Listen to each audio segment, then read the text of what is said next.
মহেন্দ্রনাথ সরকার ঠাকুরের কাছে এসেছিলেন, ওর একটা বই আছে দেখবে, শ্রীমৎ বালক ব্রহ্মচারী দর্শন সার, তাতে অজাতবাদ বলে একটা কনসেপ্ট আছে। উনি বুঝেছেন, আলোটা দেখতে পেয়েছেন ঠাকুরের, এরপর ও খুঁটিয়ে খুঁটিয়ে বুঝবার চেষ্টা করেছে। ওইটারই উত্তর শ্রীমৎ বালক ব্রহ্মচারী।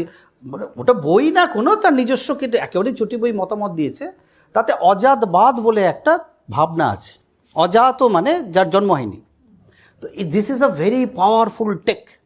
এটা অ্যাকচুয়ালি শঙ্করাচার্যের গুরু গোবিন্দপাদ, তার গুরু গৌড়পাদের ভাবনা মান্ডুক্যকারিকায় পাবে। মান্ডুক্যকারিকায় 215 ওই মন্ত্র আছে, আর 12টা মান্ডুক্য উপনিষদের শ্লোক নিয়ে মোট 227, ওটার মধ্যে পাবে। এখানে দেখা হয় যেটা, এটা বোঝানো একটু মুশকিল এই মুহূর্তে। অ্যাকচুয়ালি কেউ আসিনি, আমরা আসিনি মানে ওরা উপনিষদ 3টা ভাবে দেখে, দৃষ্টি সৃষ্টিবাদ, সৃষ্টি দৃষ্টিবাদ আর অজাতবাদ। অজাতবাদে নর্মালি ঢোকে না, ঠিক আছে। আমার মানে উত্তরকাশী থেকে ফিরছি, খুব বড় সাধক উনি, দীর্ঘদিন এই মান্ডুক্য নিয়ে পড়ে আছেন। হাউ করে কেঁদে দেখি হঠাৎ, আমি তো নর্মাল ড্রেস এনেছি, আমাকে কোট প্যান্ট পরে ঘুরে বেড়াই, তো বলে জড়িয়ে ধরলো, বলে ওইটা বুঝতে চাইছে, মানে ওই জায়গাটা, মানে কোথায় খবর পেয়েছে জেরিয়ে দিকে। আর গঙ্গায় পড়ে যেই পারলে নিচে, আমি অনেকটা নিচে গঙ্গা, তো আর মানে ওই দিক থেকে গঙ্গা যাচ্ছে। সৃষ্টি দৃষ্টিবাদ হচ্ছে, ধরো এখানকার নিউটনিয়ান মেকানিক্স, সৃষ্টিটা আছে, এইটাই সবাই বোঝে। সৃষ্টিটা এখানে আগে থেকেই আছে, তুমি আমি জন্ম নিলাম, বরুণবাবু বাবুনবাবু, মানে আগে থেকে সৃষ্টিটা আছে। সৃষ্টি দৃষ্টিবাদ, আগে সৃষ্টিটা আছে, তারপর আমরা আছি। এটা নিউটনিয়ান মেকানিক্স তাই, মানে একটা অ্যাবসলিউট স্পেস টাইম আছে, তুমি ঘুরে তাকাও না তাকাও ওটা আছে। এটা সৃষ্টি দৃষ্টিবাদ, আগে সৃষ্টি। কিন্তু সেকেন্ড ফেজটা, এটা হচ্ছে স্থূল জগৎ। ওই ডিপ স্লিপ স্টেটটা ডিফাইন করতে গিয়েই ওই টার্মটা ইউজ করেছিল, এবং এটা খুব প্রফাউন্ড একটা টার্ম। কেন এটা ইউজ করলো, মানে অজাতবাদ শব্দটা ওই মান্ডুক্যকারিকা, এই গৌড়পাদাচার্য, উনি গৌড়ের মানুষ ছিলেন, এবং এখানে তখন ওই সময়টায় 7th সেঞ্চুরি টাকাটা এই শৈব মানে এই বৌদ্ধদের খুব প্রাধান্য, ফলে ওকে মেরে ফেলতে পারে। হি ওয়াজ দ্য জিনিয়াস, মানে মানে মান্ডুক্যকারিকা জাল লেখা। তো ওকে পালিয়ে কতগুলো, ওকে ওখান থেকে তুলে নিয়ে এসে এই দক্ষিণ ভারতে নিয়ে যাওয়া হয়েছিল। এটা গৌড়পাদাচার্যের কম জানা যায়, যেটুকু জানা যায় সামান্য এইটুকু। তো উনি গৌড়ের মানুষ, তাই গৌড়পাদাচার্য ওনার নাম। এটা গেল সৃষ্টি, আগে দৃষ্টি। দৃষ্টি সৃষ্টিবাদটা হচ্ছে স্বপ্নের জগৎ, কাছাকাছি quantum physics. You are deciding তুমি কি দেখবে। কোয়ান্টাম ফিজিক্সে এই বস্তুর কোনো মানে এইভাবে যেভাবে দেখছো ওই বস্তু একটা ওয়েভ ফাংশন, যে কোনো জিনিসই ওয়েভ ফাংশন। তুমি ডিসাইড করছো থ্রু ইউর এক্সামিনেশন, থ্রু তোমার ভাবনা চিন্তা দিয়ে তুমি ঠিক করছো তুমি কোনটা দেখবে, ওয়েভ না particle. This is quantum physics. এটা স্বপ্নের জগৎ। সৃষ্টি, ওটা কি বললাম, সৃষ্টি আগে দৃষ্টি, এটা দৃষ্টি সৃষ্টিবাদ। স্বপ্নে you are creating your own world. এটা তুমি ডিসাইড করছো কনসিয়াসলি, সচেতনভাবে করতে পারছো না। অ্যাটলিস্ট তোমার জগৎ তুমি ঠিক করছো, 8 ঘন্টা ধরে স্বপ্ন দেখছো, তুমি ঘুম থেকে জেগে হচ্ছে স্বপ্ন নামের না ভাবা, কিন্তু at least your world you have created. এটা দৃষ্টি সৃষ্টিবাদ। ওটা যেমন আগে সৃষ্টি হয়ে আছে, তুমি থাকো না থাকো, ওটা আগে সৃষ্টি হয়ে যায়, তুমি তারপর দেখছো। এটাতে তুমি দেখবে, তারপর জগৎটা তৈরি হবে। এটা দৃষ্টি, এটা কেন উপনিষদে খুব সুন্দর আছে এইসবের ব্যাখ্যাগুলো। এটা দৃষ্টি সৃষ্টিবাদ। অজাতবাদ, if you go to the deep sleep state, মানে ডিপ স্লিপ, এই যে গভীর, যেখানে ওটার কোনো অ্যাবসেন্স অফ এক্সপিরিয়েন্স, যেভাবেই দেখো ওটা তো মানে মাইন্ডটা শাটডাউন হয়ে যায় ওখানে। তো ওইটার কোনো এক্সপিরিয়েন্সকেও তুমি যদি বর্ণনা করতে পারো, ওটার এক্সপিরিয়েন্সটা এসে, তাহলে তো তুমি ডিপ স্লিপে নেই।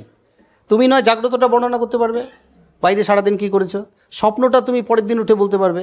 ডিপ স্লিপ তো বলতে পারবে না বলে ওটা ডিপ স্লিপ। কিন্তু একটা জিনিস থাকে, তুমি কোথাও I slept like a log, I slept very peacefully, অন্তত শান্তিতে ঘুমিয়েছি, একটা আনন্দ থাকে। ওই জন্য ওটাকে বলা হয় ব্লিস। প্রথমটাকে বলা হয় পিস। তুমি জগতে বড় জোর পিস পেতে পারো, মানে ওদের টেকনিক্যাল টার্মসে।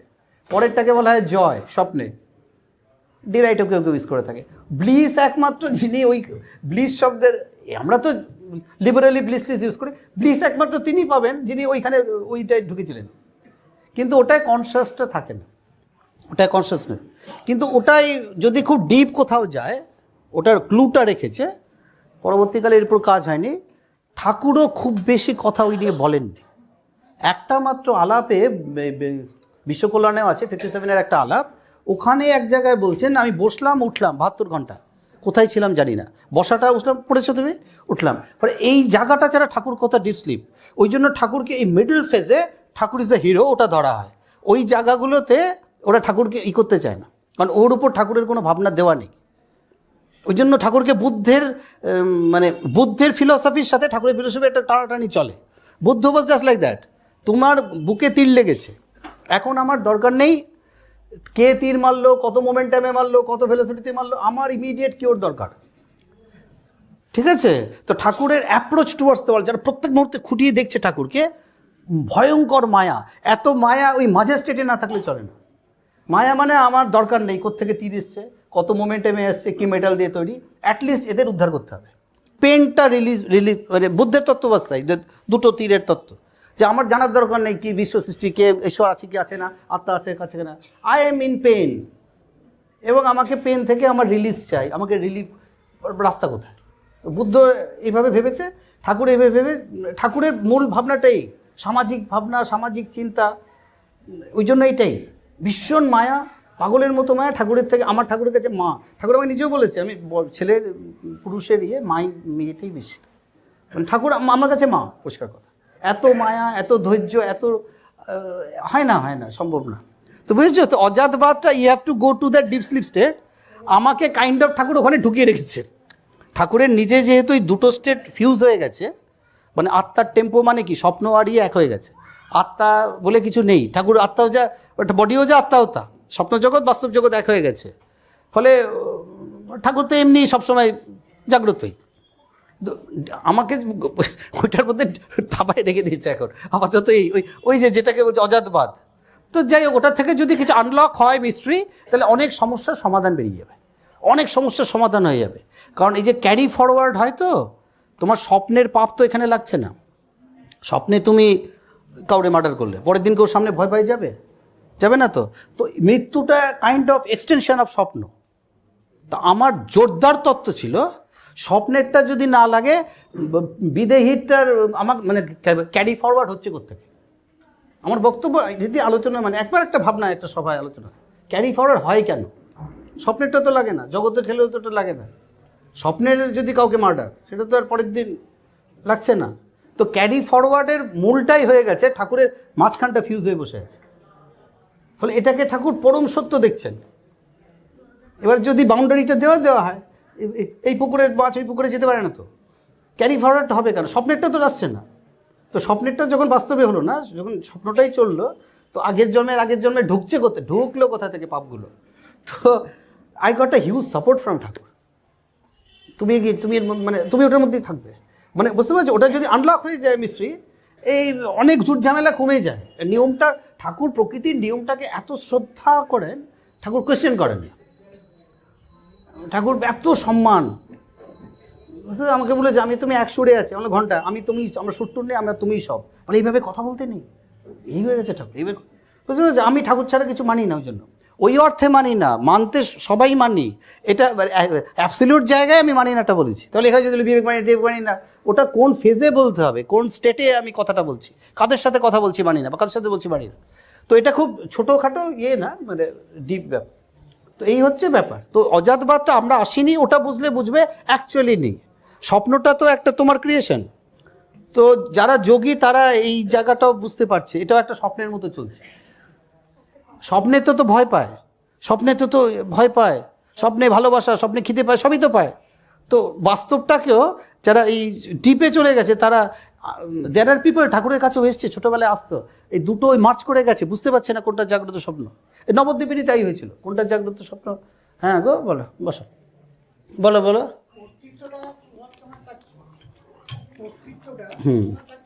হ্যাঁ, অস্তিত্বটা সবসময় থাকছে। ওটা ডিপ স্লিপে ওদের যে ব্যাখ্যাটা, মানে আই এক্সিস্ট, এই কথাটা বলার জন্য যেটা খুব গুরুত্বপূর্ণ শব্দ, সেটা মাইন্ড। পঞ্চুদা এসছো? পঞ্চুদা, আরে বাবা, সেটা হচ্ছে মাইন্ড। এই মাইন্ডের উপর সব থেকে কাজ করা হয়েছে পাতঞ্জল যোগসূত্রে। ওদের 195টা সূত্র, সাধনাপাত, সমাধিপাত, কৈবল্য, বিভূতিপাত, এরা মাইন্ডের উপর এত দুর্দর্শ 5-6 হাজার বছর আগে সব সত্য বলে দিয়ে গেছে। এই যোগসূত্র ওরা বলছে যে গোলমালটা মাইন্ডে। আমি তোমাকে দেখছি, চোখ টান সব অ্যাক্টিভ, মাইন্ড নেই, আমি তোমাকে দেখতে পাবো না। আমরা অন্যময় মন কোন দিকে, ঠিক আছে? তো মাইন্ড হচ্ছে মোদ্দা ব্যাপারটা। দ্য ইউনিভার্স, তোমার কাছে জগৎ এক্সিস্ট করছে তোমার মাইন্ড পারমিট করছে বলে, তোমার মাইন্ডটা আছে বলে আমি তাকিয়ে আছি, তোমার দিকে দেখছি না, ঠিক আছে? তো এবার স্বপ্নে যেটা হয়, এবার ধরো সেন্স অর্গানস, মানে বাইরে আমি আর তুমি একটা দোকান দিয়েছি, বরুণদার আমি আলু পটল বিক্রি করি, আমাদের অবস্থা খারাপ না, ভালোই, কুটাও আছে, আমাদের মালপত্র সাপ্লাই দেয়, তো বাটটা বাইরে ধরো 3টা পরপর ঘর, বাইরে ঘরটা দোকান, রাস্তার ধারে কুটা আলু পটল দেয়, আর বিপ্লব মাঝে মাঝে মাথাভাঙা থেকে কিছু বাড়ি টাড়ে। এটা আমাদের সবকটা সেন্স অর্গানস কাজ করছে, মাইন্ড কাজ করছে, কনসিয়াসনেস কাজ করছে, 3টা কাজ করছে। হয়ে গেল, খেলাম টেলাম সারাদিন, সন্ধ্যাবেলা আমরা মাঝের ঘরে ঢুকলাম, 3টা পরপর room. This is our drawing room. Drawing রুমে আমরা টিভি দেখছি, মোবাইল স্ক্রিন দেখছি, এই দেখছি, ওটা কিন্তু ভার্চুয়াল। ওটা যে আমি ফুলকপিটা তোমার দেওয়া কুটা যে বিপ্লব আনছে বা রাজীববাবু বা আমি রান্না করে এনেছি, ওটা আমি খেতে পাবো, ঠিক আছে? ওটা কিন্তু টিভির খাওয়াটা আমি আমার খেতে পারবো না, বাট আই ক্যান সি। স্বপ্নে তুমি দেখছো খাবার দাবার, কথাটা বুঝছো? টিভি স্ক্রিন, মোবাইল স্ক্রিন দেখতে পাও, ওটা ভার্চুয়াল ওয়ার্ল্ড, স্বপ্নের জগৎ। মানে ওখানে সেন্স অর্গানসগুলো অফ হয়ে গেছে, but mind is very active. প্রথম স্টেজ বাইরে জাগ্রত, বুঝছো? নান্ত প্রজ্ঞং না ভয় প্রজ্ঞং না উভয়ত প্রজ্ঞং না প্রজ্ঞং না প্রজ্ঞা না ঘন বুঝে অচিন্তনীয় অবিচ্ছিন্ন। এই যে 7 নম্বর মন্ত্রটা মান্ডক্য উপনিষদে এত ইম্পর্টেন্ট, ওই জন্য দাঁড়ায়। তো ওখানে আমি রামনারায়ণ নামটাকে যে প্রতিষ্ঠা করতে চেয়েছি ওঙের উপরে, ওই ব্যাখ্যাটা চলে আসবে।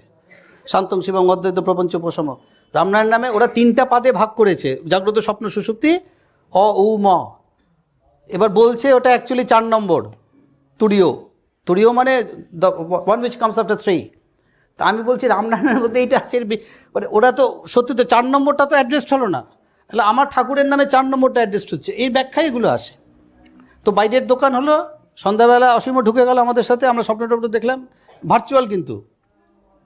রাত্রিবেলা লাইট অফ করে আমরা ভিতরের ঘরে শুয়ে পড়লাম। Here the mind gets shut off. Mind shut off মানে সুষুপ্তিতে আমাদের নেই। এটার উপর ওই ঋষিরা কাজ করেছে। এখনকার ফ্রয়েড, কার্ল ইয়ং, এরা যারা বার্থেমো, এরা তো অসুস্থ মনের উপর কাজ করছে। মন অসুস্থ হলে কী করতে হবে, এদের মানসিক। আমাদের ঋষিরা নর্মাল সুস্থ মনের উপর কথা বলে গেছে। তা আমাদের ঋষিরা যুগ যুগ জিও। আমাদের ঋষিরা এখন প্রফেসররা থেকে অনেকে লেখে টেকে বলে এই খ্রাইস্ট মানে উপনিষদের আগে এবং পোস্ট বিই এবং পরে এর উপর ইয়েটাকে মানে জগৎটাকে দেখা উচিত।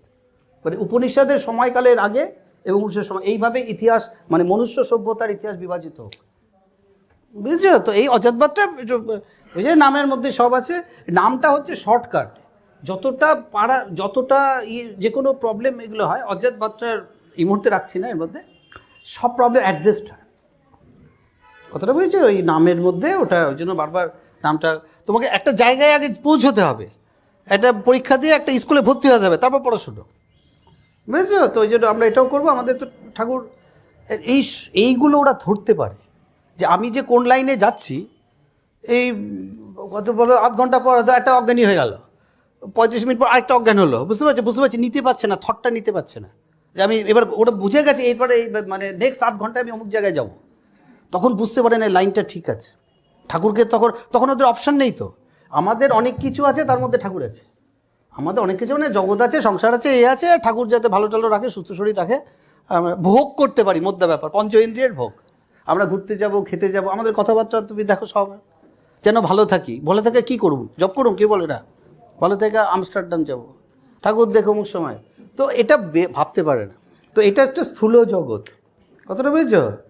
তো ঠাকুরের জন্য ঠাকুর মিশে রাখা, কারণ এখানে বেশি মিশতে গেলে আমি আবার তোমার থেকে বেশি জগৎ নেই, আমি আবার তোমার থেকে বুদ্ধি চাই। সুকন্যা কত, আমার তো 3 নম্বর বাচ্চাটা গেছে গা, কোন ধায় পড়াবো? আমি বলি মানাদার একটা বলে, মানা সামান ইজ দিস মানাদা, দ্যাট মানাদা। মানে কে মানাদা? কোন ভাষণে রেকর্ডিং কবেকার 2011 না 12, আর রাতুল কাকুরও ভিডিও ছবি আছে, ওখানে সুদীপ্ত আছে। এই যে ঠাকুর যদি সংসারটা থাকতো, 4টা 5টা বাচ্চা, কথার কথা, হোপফুলি নট। তো আমি দেখালাম, আমি বানাতে এসে বলতো, বাবুল সোনা বলো, ঠাকুরের কথা বলো। আর ঠাকুর তো সব সময় সাথে, ঠাকুর যাবে কোথায়? আচ্ছা, আমার যে 4 নম্বরটা সোদপুর স্কুলে ভর্তি করতে পারবা? সুর কেটে গেছে, বুঝতে পেরেছ? না না শোনা, আমি করে দেবো, তুই চিন্তা করো না, আমার যোগাযোগ আছে, অভিযোগ কাউকে বলে আমি কানিহাটিতে বলে আমি দিনবল ঘোষ না কি গো, ওগো বলে ধরে দেবো। আর না ঠাকুর, ঠাকুর ছাড়া কি আছে? ঠাকুর গো আপনার না, আচ্ছা আমার ছোটোটার না অসুস্থ, এটা বলো না, আমি ভর্তি করে দেবো। কথাটা পেয়েছো? ওইটার মধ্যে এটা হয়ে যায়। তো আমি ওইটা পেয়েছে, ওইটা বলছি আমরা মজা করে বলছি। আবার ওই মানাদারি ভাষণ শোনে, ওই ইউটিউব না কি কি আছে শোনে, বলে ইজ দিস মানাদা দ্যাট মানাদা? আমি অ্যাবসলিউটলি একটাই মানাদা আমার মানাদার কোনো ডুপ্লিকেট নাই, মানাদারে ভালোবাসে। ওই জন্য তুমি যখন বলো না যে এই যে বিভিন্ন প্রফেসর কে কি ভুল বুঝলো, এটা তোমার যেহেতু আছো, আমি তোমার মায়াটাকে খুব সাপোর্ট করছি, মানাদার মায়াটাকে খুব সাপোর্ট করছি। আমার অতটা মায়া নেই যেদের পিছনে, কারণ আমাকে প্রথমেই বুঝিয়ে দেওয়া হচ্ছে এটা আমার কথা বুঝবে না। তুমি আসলে আমি তার সাথে গল্প করতে পারি, কিন্তু আমার একটা সেন্স অফ কন্টেনমেন্ট আছে, ভীষণ একটা sense of fulfilment I should say. তোমরা খুব তৈরি হয়েছো, তোমরা যাকে পারো বুঝাবে। আমি বুঝে খুব উৎসাহী, আমি তো ঘর থেকেই বেরোই না, 15 দিন হয়ে যায়, 1 মাস হয়ে যায়, বাড়ির থেকে বেরোনো না, ঘর থেকেই বেরোনো হয় না আমার। তো সেখানে আমি মানুষের সাথে কি ইন্টারেক্ট করবো? খারাপ বুঝলে, তুমি তোমার খুব উৎসাহ, খুব ভালো লাগে আমার। মানে যারা উৎসাহ আছে তারা খুব ম্যাচিওরিটি দিয়ে আছে, যাদের উৎসাহটা বলার বোঝানোর, ওটা আমার মায়া, খুব ওটার মধ্যে আমি মায়া দেখি।